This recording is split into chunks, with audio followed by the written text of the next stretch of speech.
C'est mieux d'être droite. Voix Sud Radio. Félix Mathieu, bonsoir. Bonsoir tout le monde. Trois mots dans l'actu qui sont hommage, coalition et entraînement. Il n'aimait pas l'injustice et ça lui a coûté la vie. L'hommage des employés municipaux de Grenoble à leurs collègues abattus hier par un chauffard en fuite qu'il tentait d'arrêter après un accident. Cohabitation, coexistence ou bien coalition, choisissez votre mot en co. En tout cas, Michel Barnier continue ses consultations aujourd'hui pour constituer son gouvernement. Il recevait aujourd'hui le groupe Lyotte.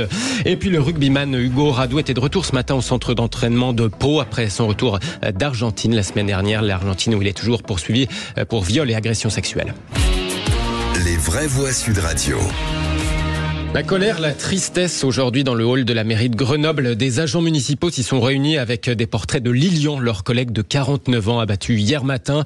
Le coordinateur des services de propreté se trouvait là par hasard quand le conducteur d'une Audi a provoqué cet accident avant de prendre la fuite. Le chauffard n'a pas hésité à ouvrir le feu sur l'employé municipal qui tentait de l'arrêter. Les agents, les élus ont donc observé une minute de silence cet après-midi. Tous se rappellent d'un homme très apprécié par ceux qui le côtoyaient. Lilian, c'était une très bonne personne, un pilier de la mairie de Grenoble. Il a fait beaucoup de choses pour la mairie, il a créé l'école de la propreté, il était responsable des jurys, il était investi dans les syndicats, il était tout le temps là pour aider les copains, très gentil, ouvert à toutes les discussions, rendait service à tout le monde. Dès que je le voyais, on discutait des heures, de tout et de rien, franchement, un homme vraiment bien. Des fois, il aidait même ma grand-mère et tout dans le quartier, c'était vraiment un homme bon.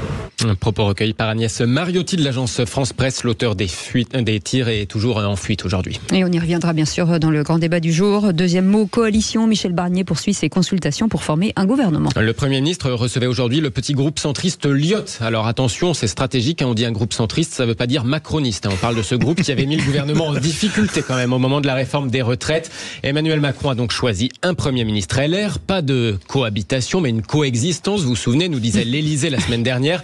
Eh bien, chez Jean-Jacques Bourdin, le député Renaissance de Paris, Sylvain Maillard, regarde même ce qui se passe outre-Rhin pour qualifier la situation politique actuelle. Vous préférez coexistence, coalition? Peut-être une coalition, tout simplement. Nous accompagnons. Moi, je suis beaucoup en Allemagne. Je vois comment ça fonctionne. Je peux vous dire qu'ils pensent pas tous la même chose dans cette coalition à 3 partis en Allemagne. Et pourtant, ça fonctionne et pas si mal. Donc, nous devons apprendre à fonctionner comme ça en France. C'est très bien ainsi. C'est les Français qu'on choisit. J'en ai marre de ces comparaisons qui ne sont pas raison. Chaque fois qu'on veut nous expliquer quelque chose, on nous explique l'Allemagne, l'Italie, qui sont des régimes qu'on connaît très bien. Évidemment que ça fonctionne, ce sont des régimes parlementaires, donc ça n'a strictement rien à voir. Vous voulez plaquer un fonctionnement parlementaire sur un régime 100% présidentiel. Mais bon, est-ce que c'est encore un régime présidentiel, la France? Oui, oui, bien sûr, évidemment.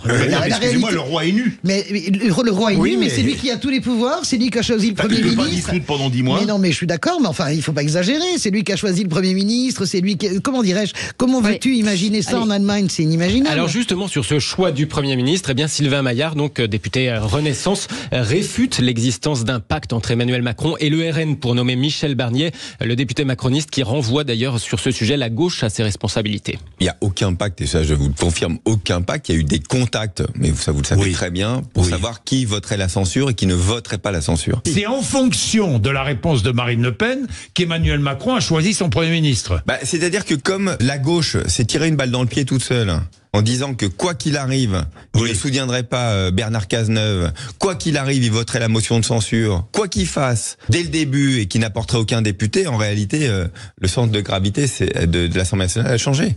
Sylvain Maillard, député Ensemble pour la République de Paris, au micro de Jean-Jacques Bourdin ce matin sur Sud Radio. En tout cas, son groupe macroniste vient de subir 2 défections cet après-midi. 2 députés Renaissance, Charlotte Parmentier-Lecoq et Xavier Roseren, qui ont décidé de rejoindre le groupe Horizon, le groupe d'Édouard Philippe, qui nous annonçait, tiens, sa candidature à la présidentielle la semaine dernière. Troisième mot, entraînement. Hugo Radou était de retour ce matin au centre d'entraînement de la section paloise. L'international français rentré mercredi d'Argentine, où il est toujours poursuivi pour viol et agression sexuelle. Le joueur de 21 ans est venu ce matin effectuer une évaluation de son état de forme, une première séance de préparation physique aussi.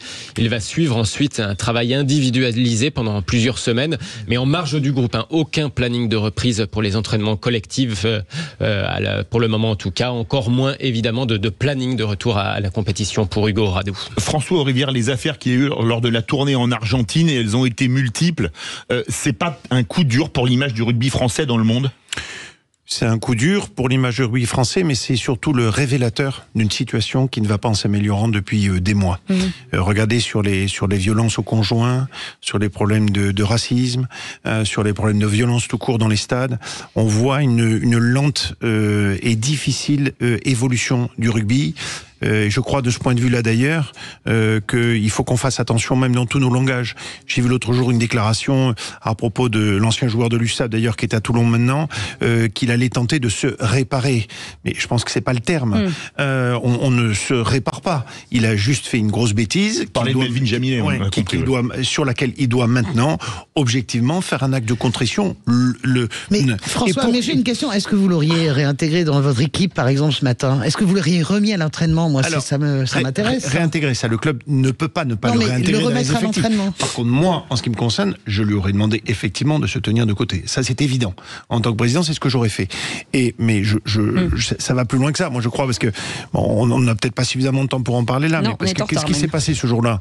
N'oublions pas quand même qu'ils avaient 3 matchs internationaux en une semaine et que des joueurs internationaux qui représentent la France, qui se permettent de sortir jusqu'à 5h du matin et de ramener quelqu'un à l'hôtel, ça me paraît pas tout à fait un exemple pour le rugby français et pour la France.